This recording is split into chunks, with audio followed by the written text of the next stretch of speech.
In 1907, a single father and wealthy aristocrat Henry Child from Royal Limington, England, moved to a largest state and mansion in Virginia with his two young children, Maryann, age 11, and Jonathan, 9. For the first year they were allowed to run and play throughout the entire house. Then suddenly one day the door to the south corridor was closed and locked. Maryann asked their father why it was locked, and his response was, "Just stay away from there." Is that understood? Over the next few months, their lives were turned upside down, spiraling into madness. This is a story Maryann told her grown children one night in the winter of 1968. What I'm about to tell you will be hard to believe, and I'm the last person alive who knows it. You'll also have to forgive my timelines if I make a mistake, as it's been a long time. My mother died when I was 6. I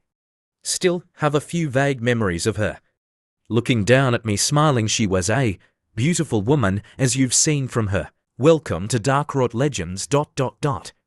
Where fear takes form and shadows tell their stories. Let's begin. Paintings and a sweet woman, from what Father told us. After she died, Father told Jonathan and I he went deep into despair, almost healing himself multiple times. He said the thought of leaving us orphan was the only thing stopping him. One day, out of the blue, he left us in the care of a nanny. He was gone for 2 years before returning home, never telling us where he went or what he did. When he returned, he told us we were moving to America, Virginia to be exact. When I asked him why, he only looked at me, then walked away without answering. I assumed it was because of Mother dying and him wanting a change so he could move on. I remember well the day we left England. It was a dark and rainy day. I was sad to be leaving my friends and what I'd known. The house we lived in also carried the memories of my mother. The long journey to America was dismal. Father kept mostly to himself as US kids became close to our nanny Edith. In some way she replaced some mother we'd lost. When we finally made it to Virginia, the scene to brighten up some, at least for a while. I remember seeing the estate and mansion for the first time and thinking how big everything was too. Jonathan and I, it was a giant playground and we explored every inch of it. We would play hide and seek and other games throughout the entire mansion and grounds. About a year later, during the summer, I was chasing my brother through the house towards the south corridor when we came to the door and, unbeknownst to us, it was shut and locked. My first thought was, this is strange, as the only door that was ever shut and locked was my father's bedroom, and that was only if he was in it. Other than that, all the doors remained open.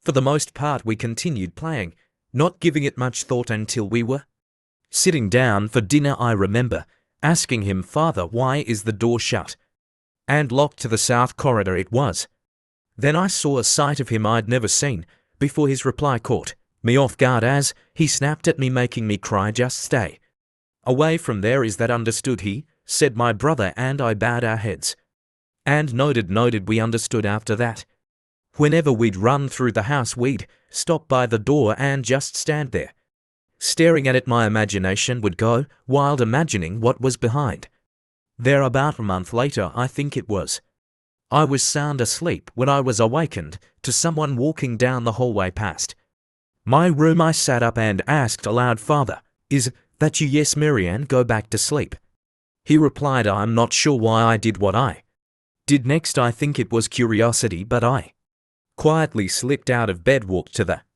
doorway and stuck my head out. I could see he was heading down towards a south corridor, which for some unknown reason I suspected he was. I was always good at sneaking around and being quiet, as I darted from hiding place to hiding place before unlocking the door and entering the room. He turned, looked around and almost spotted me, but I was too quick. When he shut the door, I tiptoed up to it, putting my ear against it. It was quiet for some time. Then I heard a strange man's voice say to prop Paris ad mortem, which I understood because I'd been schooled in Latin since I was young. It means you are hastening to death. As I heard that, I froze and the hair on my arms stood on end. I thought, who is that? It doesn't sound like my father. I wasn't sure what to do, so I ran back to bed as quietly as I could. When I jumped in, I hid under my blanket, laying there paralyzed with fear, not sleeping a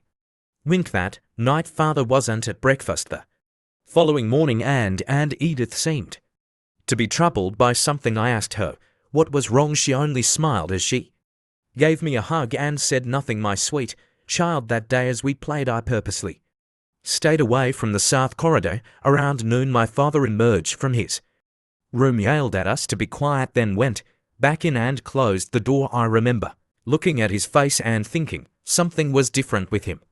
Now little did I know I'd be seeing less of him with each passing day. Also from time to time I would catch a glimpse of Edith sliding notes under his bedroom door. I never asked her about it, but later figured out what she was doing. A couple of days later, around the same time as a few nights before, I again heard my father emerge from his bedroom and head swiftly towards the south corridor. This time, though, I waited until I heard the door shut and locked before going into the hallway and up to the door. When I made it there was a long silence, then what sounded like struggling and mumbling. I then heard my father say, "By Estes to propos ad morm," which means, "Blessed are you are hastening to death." The strange voice I'd heard before then said, "Holpella, receive this girl," and what sounded like someone getting hit. Right after that I heard the sound of footsteps on the hardwood floor coming towards the door. I whirled around and took off running, hiding behind a sofa just down the hallway. I peered around the bottom as I saw my father's head stick out of the door. I held my breath, praying he wouldn't come or he'd for sure find me. After what seemed like an eternity, he went back in. As I exhaled a sigh of relief, I laid there for some time, afraid to get up, even though I knew he could come in any second. I couldn't sleep that night either, as a craziest thoughts raised through my head. What scared me the most was a strange man's voice. I also kept thinking about the words they both said and wondered why they were speaking Latin. The following morning during breakfast, Edith said nothing, only staring into the abyss as she ate. Jonathan paid no attention to how she was acting and went on like everything was normal, which back then I thought was a good thing. I knew something very wrong was going on, though. That day I made sure we were playing outside. The last thing I wanted was to be inside after we've been playing for a few hours. Jonathan said he needed to use the toilet and went inside. While I waited a little while later, he came running across the grass. I can still picture him in my mind as he shouted out in horror, "Maryann, Maryann, come quick, something's wrong." I dropped the ball we'd been playing with and ran towards the house. As I followed him as I ran, I was thinking it had something to do with father in the south corridor, but he ran towards Edith's room. Instead, I could see her room's door was open as I approached. When I made it to the doorway, I was shocked to see her kneeling down on the floor in front of a large cross I'd never seen before. Her arms were covered in blood as she sliced at her wrists, repeating the same thing over and over again, "Pass me, pass me, D's God spare me." Without thinking, I ran to father's room, shouting as I banged on the door, "Father, father, come quick, Edith is hurting herself." I then heard him coming towards the door. As he opened the door and looked down at me, there was a rage in his eyes, like I just interrupted something of great importance. I cowered as I backed up, giving him room. He then turned and started quickly walking towards her room. I stood there debating whether or not I wanted to follow him. Remembered my brother was still there, so I went. Before I made it to the room, I heard father yell, "Get out, boy!" Jonathan came scurrying out with a look of tear on his face. Father went inside the room, turned, glared at us for a second, then slammed the door. I grabbed my brother by the hand and said, "Let go," outside as we hurriedly left.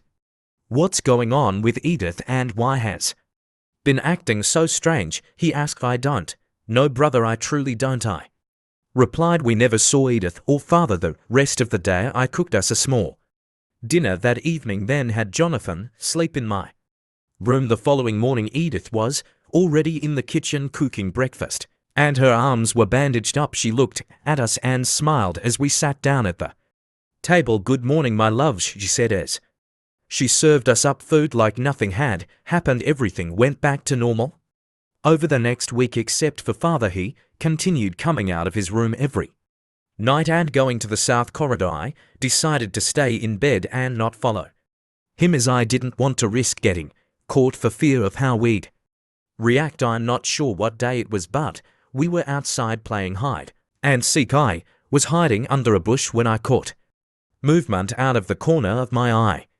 Looked over towards the house and could see Father on top of the roof walking towards the edge. Once there, he looked down as I screamed out, "Father, no, don't!" I jumped up and ran towards the house to get Edith. I went to the kitchen first as it was almost lunchtime and found her sitting in the chair staring at the wall. Edith, help! Father was on the roof about to jump. I screamed. She just sat there not moving. It was like she was in some sort of a trance. I screamed at her several more times and again nothing. I ran over and began shaking her, but she still wouldn't look at me. It was then I noticed something carved on the table. It was the same words I'd heard her saying when I found her cutting her wrists past me. I decided to go myself to see if I could help him, so I ran upstairs towards the attic, assuming that's where he'd gotten out on the roof. As I passed his room, I could see his door was wide open, which it never was when I came to the attic. The window was open and I wasted no time climbing out. The roof to the mansion was big and had a small tile walkway which made it easy to walk on. As I quickly moved along, trying to keep my balance, as I turned the corner coming to the spot where I'd last seen him, my heart sank. He was not there. I screamed out no as tears welled up in my eyes. When I made it to the edge where he'd been, I looked down, fully expecting him to be lying there, but couldn't believe it. He wasn't. I felt relieved but also troubled by everything that was happening. I thought about going to get help, but our closest neighbor was far, at least it was for me back then. Father would also get infuriated if I involved strangers in our personal affairs. When I made it back inside, I decided to check his room. As I turned the corner going into the hallway, I could see his door was now shut. I walked up to it and contemplated whether or not I should knock or call out to him to see if he was all right. I decided to do neither. I went back outside to find Jonathan, who was most likely still looking for me. I also decided not to say anything to my brother about it. What good would it do anyway? When I came outside, I spotted my brother across the way heading towards the old worn-down horse stable Father had recently warned us not to play in. I shouted out to him, but he was too far away and couldn't hear me. I knew what would happen if he went inside and got caught, so I ran as fast as I could, shouting out to him. As I ran about halfway there, I saw him go inside. Fear struck me like a punch in the gut. When I made it to the fence, I hardly climbed over it and ran to the door he'd gone in. Luckily for me, he was too afraid to go further in and was still standing just inside the entrance, calling out my name. I grabbed his arm, scolding him, "Idiot, what are you doing? If Father catches you in here, it'll be the switch for both of us. Don't be mad." I looked everywhere and couldn't find you. This was the last place I needed to check, he replied. I said nothing as we climbed back over the fence and made our way to the house. It was past lunchtime and we were both starving. I was worried Edith was still sitting in the chair and hoped she'd come to her senses, or at least left. As we walked into the kitchen, I was relieved to see she was gone, so I started preparing us something to eat. As I was cutting through some bread, Jonathan asked me, "Maryann, what does this mean? Who put this here?" As he pointed to the words that have been carved on the table. Even though I knew, I lied and said I'm not sure. He brushed it off and went on to the next subject, talking about what we were going to do after eating. After lunch, we played outside until dark. I then made dinner and had him sleep in my room. Again, on the way to my room, we passed Edith's room and light. I suspected the door was shut. He asked me if she was all right too. Which I replied, yes, brother, she's just not feeling well. He was used to not seeing father much, never really asking about him, but not seeing Edith was making him worried. I'm certain he thought about father, but chose to focus on other things to take his mind off of it. 2 days went by where we didn't see either of them. I'd go on about the day like nothing was out of the ordinary. I'd make us food, we'd play, take baths, then go to bed. On the 3rd day, when I woke up and went to use the toilet, I noticed both their doors were wide open and thought they must be eating breakfast. I went and woke up my brother for breakfast, who was still asleep in my bed. When we made it to the kitchen, I was surprised to see neither of them were there, and it was exactly how I left it the night before. I figured they were both in the south corridor, and I wasn't about to go bother them. I didn't voice my concerns and went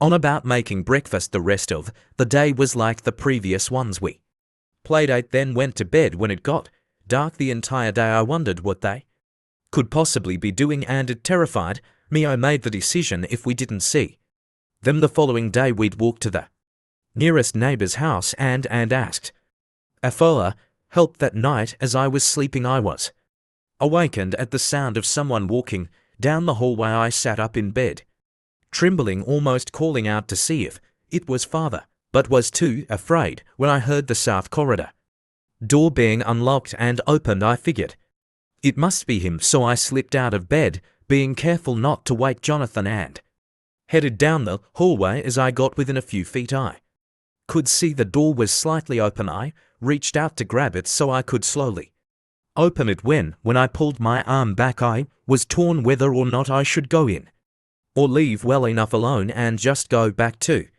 bed. In my mind, I'd never been brave, but for some reason I grabbed the door and began slowly opening it. The corridor was not long before it opened into a large room. As I crept along, I saw a candle on the floor in front of me on the far side of the room. When I reached the corner that would take me into the entire room, I stopped and took a deep breath before proceeding. As I took a step forward, I whispered to myself, "It's all right, Maryann." What I saw as I turned the corner has tormented me every day of my life. My father was standing there, but next to him was a bald man wearing a black robe with the sideways cross on it, holding a book. What I saw on the ground, though, took my breath away. As I gasped for air, on the ground were the bodies of 2 women. One was the naked body of Edith.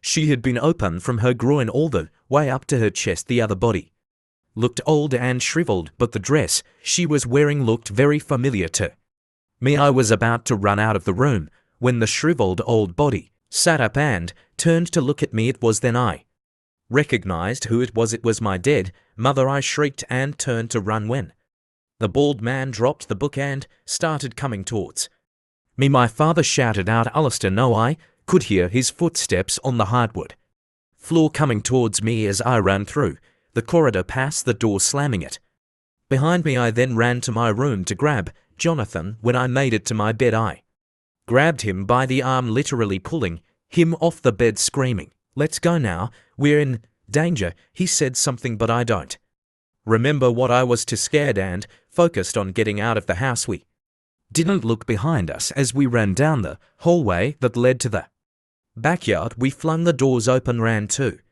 the road, then down to our closest neighbor, which was at least a mile away. When we came to their house, we screamed as we pounded on the door until they let us in. I told him everything that happened. The father of the house then hastily left to go fetch the police. I never saw my father again. We later found out the notes Edith was slipping under my father's door was her helping him with whatever he was doing, but then ultimately becoming a victim herself. Several hours after Ma and Jonathan left their house, the police arrived. They did a search of the entire premises, but never found the father, Henry Child, the man named Ol, or the dead body of their mother. They did find Edith in the room. Her heart had been removed. What was more disturbing was what they found in the horse barn. Inside were the bodies of 6 women. Each one had been crucified on the wall, and their hearts had been removed as well. Since Maryann and Jonathan had no Family to speak of in America, the neighbours they'd ran to for help took them in and raised them. The horse barn was torn down and the house was cleaned up and sold the following year. For more scary horror stories, please subscribe. Thank you for joining Dark Rot Legends. Subscribe for more tales of terror.